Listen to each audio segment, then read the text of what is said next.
చాలా మంది దగ్గర అంటే ఇది యూట్యూబ్ ప్రభావమే అని చెప్తాను. కొంతమంది ఎట్లా అంటే జగన్నాథ్ టెంపుల్ ఏదైతే ఉందో జగన్నాథ్ మందిర్ అది చాలా గొప్ప టెంపుల్. అయినప్పటికీ కూడా అందులోంచి తప్పులు తీస్తారు.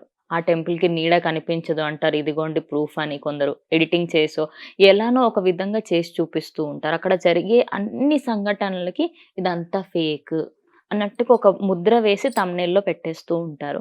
సో, నిజంగా అక్కడ ఆపోజిట్ డైరెక్షన్‌లో, గాలికి ఆపోజిట్ డైరెక్షన్‌లో జెండా ఎగరడము అండ్ పాత్రలు 9, 8 పెడితే కిందిది కాకుండా మొదటిది ఫస్ట్ వంట వండిపోవడము. ఇవన్నీ జరుగుతూ ఉంటాయి. ఎందుకు గురూజీ ఈ జనరేషన్ వాళ్ళు దాన్ని తీసుకోలేకపోతున్నారు? మేము పూరి వెళ్తున్నాం ఇంకొన్ని రోజులలో. హ్మ్. 10 రోజులు మేము పూరి క్షేత్రంలో ఉంటామన్నమాట. మా ఓకే. గురువుగారు ప్రతి కార్తీక మాసంలో ఒక ప్రదేశానికి యాత్రగా తీసుకెళ్తూ ఉంటారు. హ్మ్. ఈసారి సుమారుగా 10,000-11,000 మంది భక్తులు 24 పైచిలుకు దేశాల నుంచి వస్తూ ఉన్నారన్నమాట. హ్మ్. అయితే అక్కడ ఈ నవంబర్ 14వ తారీఖు నుంచి 21వ తారీఖు వరకు అక్కడ వెళ్తున్నాం పూరి క్షేత్రానికి. మీరు చెప్పినవన్నీ కరెక్టే అండి. హ్మ్. కానీ పూరి క్షేత్రం యొక్క వైభవం జెండా ఆపోజిట్ డైరెక్షన్ లో ఎగరటం, అన్నం వండిపోవటం ఇది కాదు. పూరి క్షేత్రం యొక్క వైభవం అక్కడ జగన్నాథ బలభద్ర సుభద్రలు ఉండటం. అవును. మనకి అందుకే నేను చెప్పాను కదండి, ఆధ్యాత్మికత పేరుతో జెండా ఇటువైపు ఉంటుంది, నీడ పడదు, అన్నం ఉడికిపోతుంది, ఇవన్నీ చూపించాలి అని చూపిస్తున్నారు. ఇవన్నీ ఏదో ముఖ్యమైన విషయాలు, అక్కడ ఉండే వైభవాలు అని చూపిస్తున్నారు. కానీ నిజంగా ఇవన్నీ నిజమే, కానీ ఇవన్నీ ఎన్నో చిన్న విషయాలు. చాలా చిన్నవి. కానీ అక్కడ ఉండే ఆ స్వామి యొక్క సౌందర్యం, ఆ స్వామికి ఎన్ని వేల మంది పూజారుల యొక్క కుటుంబాలు నిరంతరంగా వాళ్ళ తరతరాలుగా చేస్తున్న సేవ, రథయాత్ర ఆ అసలు. స్వామి యొక్క రథయాత్ర, భగవంతుడు సాక్షాత్తుగా మూలవర్లేరు ఆ! రోడ్డు పైకి వచ్చేసి రథం పైన చూసే ఉత్సవాలు, ఆయనకి చేసే నైవేద్యాలు, ఆయన భక్తులతో చేసిన లీలలు, అసలు ఇవి మనం ముందుగా భక్తులకు చెప్పాలి. కాబట్టి మీరు చెప్పినట్టుగా యూట్యూబ్, ఇన్స్టాగ్రామ్ చేసే ఒక తప్పులలో ఇది కూడా ఒక తప్పు అన్నమాట. ప్లస్ ఆధ్యాత్మిక వ్యక్తులు కూడా చేసే తప్పులలో ఒకటి ఏంటి అని అంటే, ఏదో చమత్కారాన్నే భగవత్ తత్వంగా సృష్టించి చూపించటం. అది ఎంత పెద్దవారైనా సరే మనం గమనించుకొని చూడాలి. ఎందుకంటే స్వామి యొక్క వైభవం వీటి వల్ల తెలియదండి. స్వామి యొక్క వైభవం ఎన్నటికీ వీటి వల్ల తెలియదు. స్వామి యొక్క వైభవం ఆయన భక్తుల పట్ల చూపించే కృప.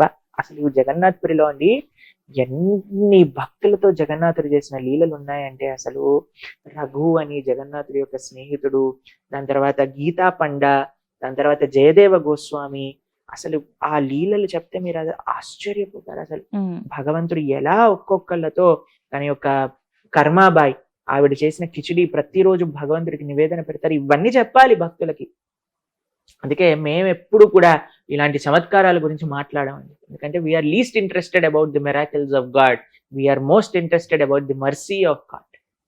కాబట్టి భగవంతుడు చూపించిన కృప, ఆ స్వామికి చేసే సేవలు, వీటి గురించి చెప్పాలి జగన్నాథపురిలో. నిజంగా చెప్పాలి అని అంటే, మేము ఎప్పుడైనా జగన్నాథుడి గురించి ఆల్రెడీ మా ఛానల్లో జగన్నాథుడి గురించి చాలాసార్లు చెప్పాం. వాటిని దాంట్లలో కూడా ప్లస్ మనం ఎప్పుడైనా జగన్నాథుడి గురించి డీటెయిల్ గా మాట్లాడుకున్నప్పుడు ఈ భక్తులతో జరిగిన లీలలన్నీ కూడా మనం స్వామి వారితో మాట్లాడుకోవచ్చు. ఒక చిన్న విషయం చెప్తాను. ఒక భక్తుడు చాలా సింపుల్ అన్నమాట ఆయన. అయితే ఆయనకి ఒక కొబ్బరి బొండ తన చెట్టు పైన ఉండే కొబ్బరి బొండ సమర్పణ చేయాలి జగన్నాథుడికి అని అనుకున్నారు. కొంతమంది జగన్నాథ్పురి వెళ్తున్నారు అని ఆ కొబ్బరి బొండాన్ని తీసి ఆయనకి ఇస్తారనమాట. ఇచ్చి అయ్యా మీరు ఇవ్వండి స్వామికి అని అంటే, వీళ్ళు ఏదో తొందరలో ఉన్నారు. వీళ్ళు అనుకున్నారు సరేలే ఏంటో జగన్నాథుడు కొబ్బరి బొండం ఈయన ఇచ్చారు అని అంత మరలా అక్కడ లోపలికి వెళ్ళి నేను ఇవ్వాలా అని ఆయన ఏం చేశారంటే గరుడ్ స్తంభం దగ్గర నుంచే ఇలా చూపించి, ఓ జగన్నాథ ఈ కొబ్బరి బొండం ఇచ్చారు నీ యొక్క భక్తుడు అనగానే జగన్నాథుడు ఏం చేస్తారు తెలుసండి, ఆలయం లోపల నుంచి చెయ్యి తన యొక్క చేతిని ముఖద్వారం నుంచి బయటికి పంపించి గరుడ స్తంభం దగ్గర ఉన్న కొబ్బరి బొండాన్ని తీసుకుంటారు. ఒక సింపుల్ డివోటీ, ఒక ఊర్లో ఉండే ఒక వ్యక్తి జగన్నాథ నీకోసం నా కొబ్బరి బొండాన్ని పంపించాలి అని అనుకున్న చిన్న సంకల్పాన్ని చేశారు. దీన్ని ఎంతమంది యూట్యూబ్ ఛానల్ వాళ్ళు చూపించారండి? ఈ లీలలో ఎంతమంది మాట్లాడతారండి? కర్మాబాయి అని ఏమి తెలియని ఒక ఆవిడ జగన్నాథుడికి ప్రతిరోజు కూడా ఎన్నో కుండలు నైవేద్యాలు చేసి పెడతారనమాట అక్కడ. అయితే ఈవిడ అనుకుంది అయ్యో మా జగన్నాథుడికి ఇంతింత నెయ్యి వేసి ప్రతిదీ ఫ్రై చేసి అవి చేసి పెడతారు, పాపం ఆయన కడుపులో ఎంత ఇబ్బంది పడుతుందో, నేను కిచిడీ చేస్తాను అని ఒక చిన్న ఊర్లో ఉండే ఒక స్త్రీ, ఒక చాలా వృద్ధురాలు కిచిడీ చేస్తూ కలుపుతూ ఉండేదన్నమాట. చేస్తే జగన్నాథుడు ఆవిడ కిచిడీ తినడానికి వస్తూ ఉండేవారు. ఇప్పటికీ కూడా ప్రతిరోజు కర్మాబాయి కిచిడి అనే పేరుతో ఆ సేవ ఇంకా జగన్నాథుడికి సమర్పణ చేస్తుంది. కాబట్టి భగవంతుడి యొక్క ఆ ప్రేమ, భగవంతుడు అండి వీడు ఏ వర్ణానికి చెందిన వాళ్ళు, వీళ్ళెంత డబ్బులు ఉన్న వాళ్ళు, వీళ్ళెంత ఆస్తిపాస్తులు ఉన్న వాళ్ళు, వీళ్ళకి ఎంత పదవి ఉన్న వాళ్ళు అని చూడండి భగవంతుడు. మనకి 300 రూపాయల దర్శనాలు, మనకి విఐపి L1 L2 దర్శనాలు ఉండొచ్చు, మనకు ఉంటాయి. కానీ భగవంతుడు L1 లో ఉండే వాళ్ళకి ఎక్కువ అనుగ్రహం ఇస్తాను, ఫ్రీ లైన్ లో వచ్చే వాళ్ళకి తక్కువ అనుగ్రహం ఇస్తానని ఉంటారండి భగవంతుడు. ఆయన అనుగ్రహం అందరికీ ఒకటే విధంగా ఉంటుంది. దీన్ని మనం గుర్తించాలి. జగన్నాథుడి యొక్క లీలల గురించి మనం మాట్లాడుకోవాలి, జగన్నాథుడి యొక్క వైభవం గురించి మాట్లాడుకోవాలి, జగన్నాథుడిని ఎలా అక్కడ ఉండే వాళ్ళు ఎన్ని దాడులలో నుంచి కాపాడుకున్నారో వాటి గురించి మనం డిస్కస్ చేసుకోవాలి.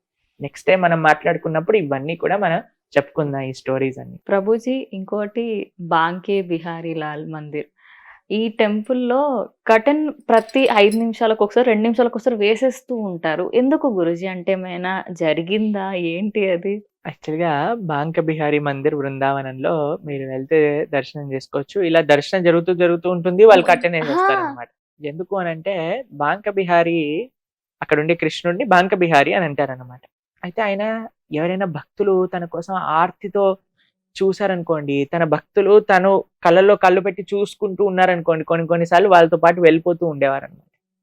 అందుకోసం అని పూజారులకు భయం, ఈయన ఎక్కడ ఎవ్వరిని కూడా కళ్ళల్లో కళ్ళు పెట్టి వాళ్ళిద్దరూ కలవకూడదు అని కట్టనేస్తూ ఉంటారనమాట మధ్యలో. అది నిజమే అండి. భగవంతుడికి అందరికంటే భక్తులంటే ప్రేమ అన్నమాట. ఆయన పట్ల ప్రేమ చూపించిన వాళ్ళ కోసం ఆయన ఏదైనా చేయొచ్చు.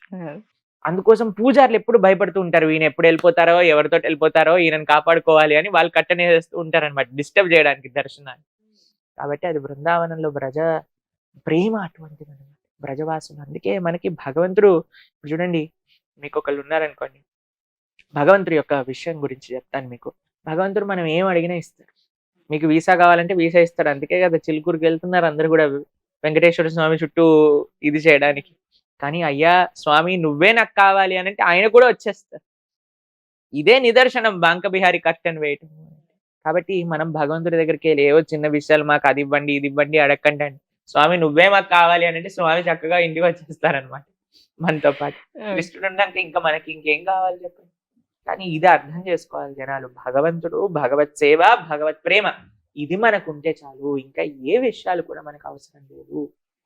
ఆ ప్రేమ, ఆ సేవ యొక్క ఆస్వాదన మనకు కావాలి. అందుకే బృందావనంలో అసలు మీరు బాంక బిహారీ గురించి మాట్లాడారు, బృందావనంలో ఉండే ప్రతి ఆలయంలో అసలు మీరు ఆ విశేషాలు విన్నారనుకోండి, అసలు ఆ బృందావనంలో బ్రజవాసులకి కృష్ణుడి పట్ల ఉండే ప్రేమ. మీకు విషయం చెప్తాను, బృందావనంలో పరిక్రమ చేస్తూ ఉంటారు. మీరు ఎప్పుడైనా బృందావనం వెళ్తే మీరు చూడొచ్చు, దండవత్ పరిక్రమ అని చేస్తారండి.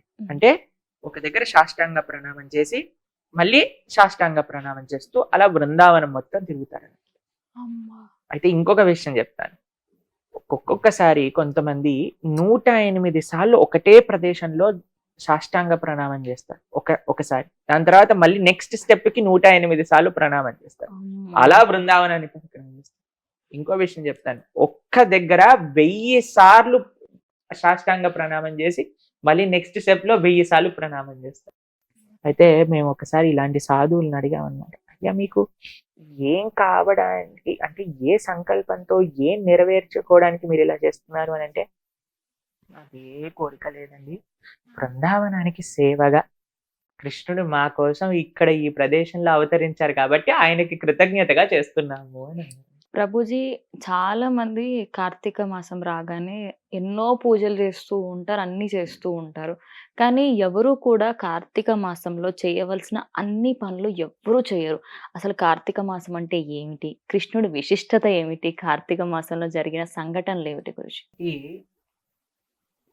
కార్తీక మాసంలో శివకేశవుల్ని ఇద్దరిని కూడా ప్రియమైన మాసంగా చెప్తూ ఉంటారు అనమాట. కృష్ణ భక్తులందరికీ, వైష్ణవులందరికీ దామోదర మాసము అని అంటారు. కృష్ణ ఆరాధన చాలా ముఖ్యంగా చేస్తారనమాట.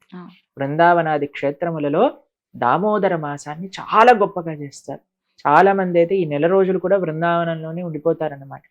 అంటే ఆ భగవంతుడి యొక్క దామోదర లీల జరిగిన మాసం అన్నమాట.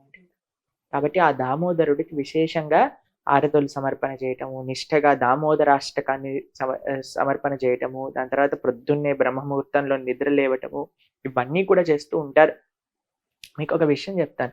ఏం చేసినా సరే మనం ఏ సంకల్పంతో చేస్తున్నాం? అది భగవంతుడి యొక్క ప్రీతి కోసం చేస్తున్నామా? లేదా మనకి ఏదన్నా ఆశించి చేస్తున్నామా?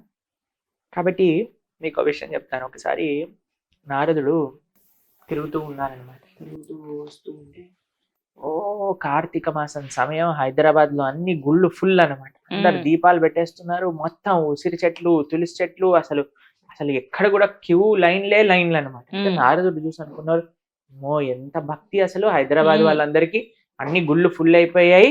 సరే అందరిని అడుగుదాం ఎవరైనా మాతో పాటు వైకుంఠానికి వస్తారా? భక్తి చేస్తున్నారు ఇంత గొప్పగా. హ్మ్. భగవంతుడి దగ్గరికెళ్ళడానికే కదా! అనుకోని అవును. ఆయన అన్నారనమాట. ఎవరైనా వస్తారా? నేను వైకుంఠానికెళ్తున్నా మిమ్మల్ని తీసుకెళ్తాను అనంటే ఎవ్వరు రాలేదనమాట. అదేంటిది గురు? అయితే ఎవ్వరు రాలేదు. అయితే నారదుడు చాలా షాక్ అయిపోయారనమాట. ఏంటి ఎవ్వరు రావట్లేదు. మళ్ళీ ఒకసారి గట్టిగా అన్నారు. మేము వైకుంఠానికెళ్తున్నాం. మిమ్మల్ని కూడా తీసుకెళ్తాం. వస్తారా ఎవరు?